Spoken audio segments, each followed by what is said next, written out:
All right. So, Rusty, how's it going? Not bad. Not bad. How's it really going? Better. That's always good, right? Been a long trip, but better. Yeah. Yeah. So I think it's important that we talk because, especially in churches, we talk about struggles a lot, right? And loss. But I feel like we maybe not intentionally, maybe intentionally, but we avoid the subject of the big D word, divorce. And that's not good because these are things we've got to wrestle with, and what you've been through is something a lot of people, one way or the other, maybe not exactly your story, but have been through. Um, do you ever feel like, you know, now that like say you're in church and you meet someone new and it just comes up in conversation, and it's like, oh, so you got kids? Are you married? Or whatever the question might be with someone who doesn't know. hmm Um, how do you feel? Is like, do you feel shame? Do you feel embarrassed at all? Now, no. Okay. At first, it was a struggle because I feel like whenever you go through something, your body kind of does what it has to make sure you're not going to get hurt again. Okay. So it would at first just kind of come out awkward, like, oh, huh, yeah, no, divorced, separated, whatever. And then you see the other people's reactions, and it's like, whoops. But it's Like I just walked into that. I shouldn't have asked the yeah. question. Yeah. But now that I've dealt with it to the point that I have, I wouldn't say it's awkward for me. Um, every situation is a little different because you never know what the person on the other end of that's gone through either. And when you throw that word divorce or separation out there, it's almost like a trigger. Mm, Just like it has been for me. You come across the wrong person, maybe they're in a good, happy, healthy relationship now. You bring the word divorce up, and it's like you ripped a band aid off. mm, And you can see it come back. So mm. it's not as bad for me now, but I just try and stay cautious of what other people's feelings might be in the Yeah. situation. Yeah. How long's it been since all that went down now? So May 29th will be 2 years since the day she left. Okay. Wow. Officially divorced, November will be 2 years. And you were married for 3 years? Just shy of 4 years. 4 years. Yep. Okay. So I mean, obviously, I was there through it all. Um, was the one that kind of led you into marriage. Was at your wedding. Yep. Muskets. Never forget that. 1 out of 3. Guy was ready to shoot a musket, and I'm like, just it was kind of wet. It wasn't going off. Yep. I don't like loud noises. But um, so when do you feel like in that 4 years, or as you got to that point, um, when did you notice something was off? Was it when Lauren told you something was off, or was it? So that's a question I battled with a lot. Still battle with from time to time. It's every relationship has its ups and downs, has its Yeah. struggles. You know that there were some issues as far as trying to have kids, um, Mm-hmm. but there was nothing major that stuck out in my head. Mm-hmm. So it honestly really caught me off guard with it. So when you say battle, does that mean you like you think maybe there's maybe I'm to blame here. Like not blame, but should I pick something up? Could I have done something earlier? Oh That yeah, kind of battle. yeah. Yeah. It's not as much as it used to be. Mm-hmm. Um, 2 years in, I see my path and where I've gone, and Yeah. you see the other person's path and where they've gone, and everything kind of makes sense. Yeah. But at the same time, it was very hard to walk away from the fact that I took sacred vows that I believed in Yeah. and had no choice in keeping them. Mm-hmm. Like, no matter how hard I fought, Mm-hmm. and this, we talked about it a bunch, the more I fought and pushed, the worse it got and the faster the process got. Yeah. Like, there was no changing it. So first it was just you know were the Did she give you reasons? Good reasons? Good You reasons, don't I even have would to say what say. they are, but Good reasons. Personally, me, good enough for the situation I went through? No. yeah, I mean, right. lost a house that we worked for, Yeah, lost a foster baby, two dogs, two cats, yeah. families got separated, friends got separated. Like, the wake of it was nasty. Hmm. Still is. But I don't. I feel like every reason that came up, there was a very reasonable course of action that could have fixed the situation in my eyes. So you feel like there was something behind it that was deeper than just the reasons. Yeah, and looking back on it, I honestly think communication was not a good situation Mm-hmm. because I feel like it was a lot of small issues that I didn't realize. Yeah. I didn't realize, the depth of it or, the hurt or the pain behind it. And, you know, anybody that bottles something up, it's just gonna pop. Mm. So you went from house, dogs, you had a foster baby at the Mhm. time, to suddenly like this is all threatened. I mean, we all know what eventually happened, but at the time, Yeah. you don't. There's still hope, right? That you can fix this or this can turn around. But what did that feel like? If like, cause she left, maybe not right away. No, so she didn't leave the house right away, but, we were both in our best friend's wedding. And Hmm. then the next morning, woke up, we kind of had a serious conversation, and it was not even really an ultimatum. It was just a game plan. Like, you get this car, I get this car. Mm. We'll do this with the animals. The baby's in a good enough situation to go back with a family member. We can sell the house. We can split that. Like, She was already done, yeah. and you were still trying to process this. Oh, yeah. There So was what did that feel like? numb. Numb. Numb. It was just instant numb. A couple days to process it. Why do you think numb's the? Why do you think that was the case? I It's mean, hard to explain. yeah, Like, you didn't know she how was to my feel. wife. Yeah, Honestly, as much as everybody told me I should be angry at her, I wasn't. yeah. There was instant blame, instant regret, slight, you know, When you say yeah, blame, like blaming yourself. yeah, trying to blame yourself, trying to Yeah, figure it out. Like, it's, it was like a pinball machine, did you? except with 15 pinballs going at once. Yeah. Did you feel a little bit like stages of grief a little bit, not necessarily in order, but like denial and like bargaining, like we'll do anything kind Oh of thing. yeah, Yeah, because it and is I grief. would even say in order. Yeah, Like, part of some of the therapy that I went through, I found a book on the 5 stages of grief, yeah.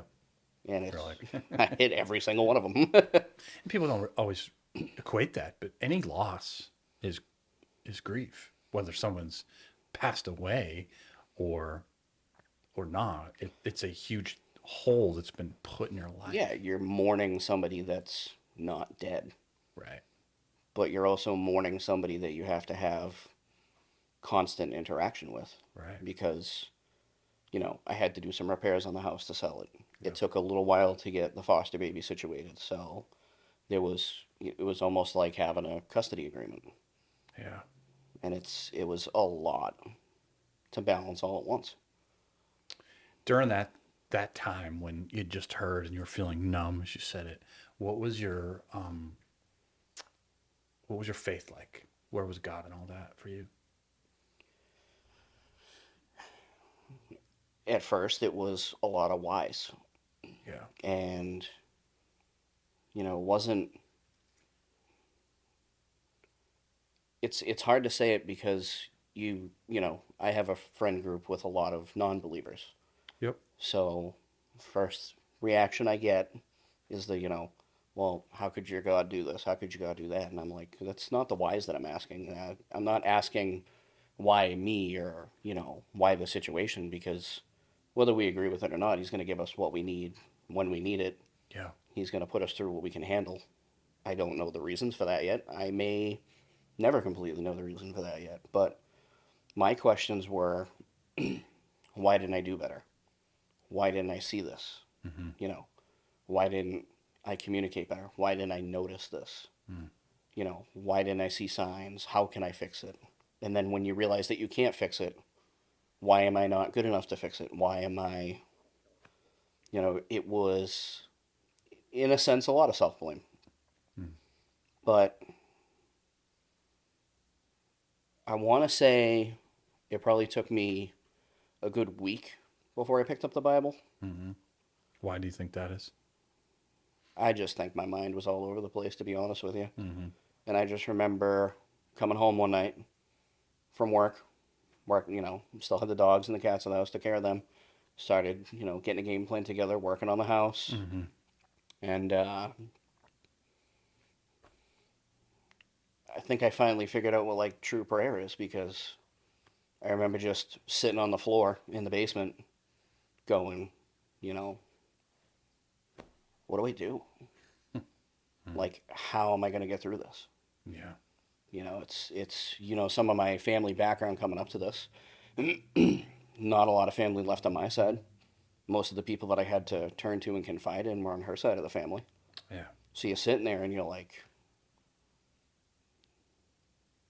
how do you do this? Mm. How do you get through it? Like, sleep wasn't happening. Mm. Yeah. The first thing I did was get rid of every bottle of booze in the house. Yep. I was never a heavy drinker, but Right. But you were worried. I wasn't. Alcoholism runs in the family. Mm-hmm. Wasn't turning down that road. And it was, I just remember looking over, and one of the things that I saw in the basement in the pile of everything that we had, ironically enough, was our folders from when we did the marriage counseling with you. Yeah. And I was like, all right, I guess that's a sign if I've ever seen one. So I flipped open Isaiah. Mm. And Isaiah 40:31 has been scripture that's resonated with me my whole life. So I started there, and I want to say I read for probably an hour. Don't really remember what I read. Mm. Don't even know how much it was sinking in. Don't even know if it gave clarity, but that was the day that I texted you the next morning and I was like, hey, I know you know what's going on, but I think this is over. This is it. Mm. And that was, I think you went through some of the same why questions that I went through. Yeah. Yeah. When you're a pastor, it's like being a parent in a way. Not like you're my kid, but you're invested. This isn't a story that I heard that I'm like, you hear it all the time, even amongst Christians, and just like it's kind of you feel bad, but it doesn't really affect you. But when it's your people, I had baptized both of you, Yep. and led you through with those folders and the wedding and all that. So, yeah, I and even to the point of much smaller than you, but feel a little bit blame. What could I have done better? Like, did I prepare him enough? Did I follow through enough? Did I, all of that? Mm-hmm. That's what stinks about hard times, real hard times, is the Yeah. what ifs, right? Mm-hmm. Yeah. Because even the involvement in the church, it's not like, we went through the marriage counseling and then we were the couple that you see here and there and, oh, hey, how you been? Like, we were both involved in the church. Yeah. We were Yeah. heavily both in small groups. She helped out with the nursery and the children's stuff. And Mm. Yeah. So what you're praying, like you said, almost felt like it was for the first time, but I would say it was like where it becomes a desperation oh, almost. 100%. And then you open to Isaiah because it's comforting. It's tough to absorb Isaiah on a good day, let alone. Yeah. But do you remember what you felt as far as, did you feel like God was distant? Did you feel like God was like with you, or what? Do you remember? I knew he was with me. No. I knew he was with me. It was kind of hard because your memory like blocks so much of the trauma out. But Yeah. I just felt peace that night for the first time in like a solid week. Yeah. It was, you know, I don't want to say a distraction, but I feel like it just kind of, it was almost like the hand on the back Mm-hmm. or, footprints in the sand. Mm-hmm.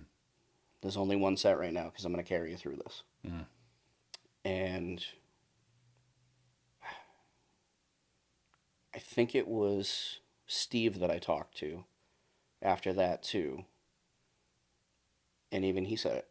Read one psalm a night before you go to bed. Mm-hmm. Lead it in a prayer and just give it all to him. Mm-hmm. And to this day, I'll still open up to a random psalm every night. Pray it out. Go to bed. That was probably the most therapeutic thing I've gotten through the entire thing. And it, we all say we're going to stay in the gospel every day. I'm sure even for you that's tough. Yeah. But Yeah. I feel like being in the gospel close to every day is what really helped me push through that first 6 months. Why? Why do you think for you? Kept me grounded. Kept me grounded. Reminded me constantly that he knew this was going to happen before I was born. Yeah. Predestined is a word that I feel like we say. We say that we understand. We say that we know. But until you're in a situation like that, Yeah. predestined, it's like, why do you want to put me through this? What's hard about it is he did know, right? But he also grieves it with you, which is like we don't want to see God as someone who's like, I don't know what to tell you, Rusty. I thought things were going. Of course, right? He's sovereign. Makes two of us. Yeah, right. And you're like, oh, why are you God? And of course, he knows, and he knew before the foundations of the world, right? And yet, we also don't want to think of God, and I know you don't, but it's like a distant, like almost aloof to the emotions of it because he already knew, and he already knows what's your future, and he already knows the good that's going to come out of it and how you're going to be blessed, as hard as it, like, you think, well, then he's just going to have perspective, like, oh, it'll be okay. And he has that perspective, but he's also he grieves it with you like a father. Watching his son hurt like that grieves him, and that's what blows me away. Like, it's impossible to truly grasp, because I can grasp as having a son, having a daughter, but I don't know always what's good going to come out of it. Yeah. Because I'm human, and I don't know why it's happening. Right? I can grieve with them, but God can do both, and that's just it's just mind blowing. You know. So what in the days that followed? The divorce happened, sell the house. There must have been some bad days in the mix. Oh, yeah. There were some dark days in that. I remember when we finally got the house ready to go on market. I ended up living in one of my best friend's basements. He had a finished basement. They were nice enough to, give me some space for a couple of months before I could find an apartment and Yeah. move forward with that. And What was that like? You're in a that was basement. tough. You're in a basement. So not only are you in a basement, but you're in a basement of a loving home. Yeah. You're in a basement of a loving home with a strong marriage, two beautiful kids, Yeah. and you get to view it every day Yeah. from the outside in. So now, whether you realize it or not, you have a constant reminder of, oh, hey, could have been you. Mm. It was, dark, depressing. There were some happy days with it. It would come up out of the blue, out of nowhere. But the real struggle didn't kick in until I moved into my apartment in Douglas. Because now you're sitting there, not a lot of furniture. Had some friends, buy you some housewarming gifts, but, you go from this life where everything is set. Beautiful house, been there for 3 years, living room furniture, bedroom furniture. It was a home. Right. It wasn't just a house, it was a home. Right. And now you're sitting in a one-bedroom apartment, surrounded by boxes, TV on a folding table, sitting on a rocking chair because you haven't bought furniture yet. That's when the dark days set in. What's the feeling there? It was empty. It was just an empty, dark pit. Mm. And I forgot how many days in it was, but I remember it was kind of late. And I texted Pastor Bob. Mm. I was like, he'd mentioned a few times in passing in church, if you ever need to talk or you want to work through it, like, let me know. Reach out when you're ready. And I remember just messaging him, and I'm like, I need something. Because I don't know how to not be in a bad situation here. And those days were dark. Because that was, I felt like rock bottom for a while, but now it visually was rock bottom. Like you found a way to go deeper, deeper Yeah. down. Oh, there's a basement in this. Yeah. There's an elevator shaft. Found the service elevator, went down one more floor. Yeah. So, in those times, you continued to read the Psalms. Yeah. Continued to read the Psalms. That was right around Christmas. Because trying to put the timeline together. November, I moved into the apartment. I was able to go away for Thanksgiving, went and spent some time with some family in North Carolina. And That's right. came home. It was right around when we were getting into Advent season, so Advent helped a lot. Yeah. Obviously, you remember how much I just dove into volunteering at the church. Like, if I had a chance to not be home, I was at the church. Yeah. Right around the time when I found another small group, I ended up getting together with Gus Piazza in his small group, which I'm still in. Awesome. But I want to say just after Advent is when I started the 8-question series with Pastor Bob. I don't remember the title of it, but we worked through the book of James. Yeah. And that was some thorn bush stuff. Somewhat. How they reference, what's your thorn bush in your life? Right. Yep. But Sure. Yeah. I think that series through James is what really kind of said, hey, everything's going to be okay.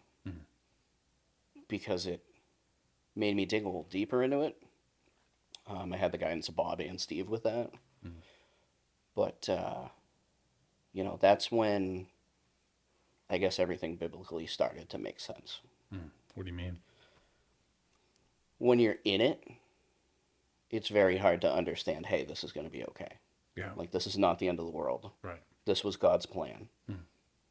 It's not always going to be dark. It's not always going to feel empty. But it's a matter of what you do with it, how you focus your time, how you focus your energy, And through last summer, that series, small group, everything got easier. And I was coming to terms with it. And then in true Pastor Jamie style, a couple months ago, you hit me with forgiveness. And that was a portion of it that kind of brought the battle back for a little bit. Because I wasn't angry with her. As much as everybody wanted me to be angry with her, I wasn't angry with her. I probably prayed for her more than me. Right. But to forgive was tough. And I remember I spoke with you after church that night and a few other people, but Pastor, Josh put it in the best perspective was, why is it so hard for us to give forgiveness when he gives so much forgiveness for us? Yeah. And that was a very ugly, ugly cry night. But I was finally able to say that I forgive her. What does that mean for you, like personally? And I know what forgiveness means, but like because clearly I think that shows that it's legit to you, because it's one thing to say, yeah, I forgive someone, but to really lay that on the line, that's a whole different thing. So for you, what does that mean to just finally just say, I forgive her? I feel like the textbook answer would be, peace, Yeah.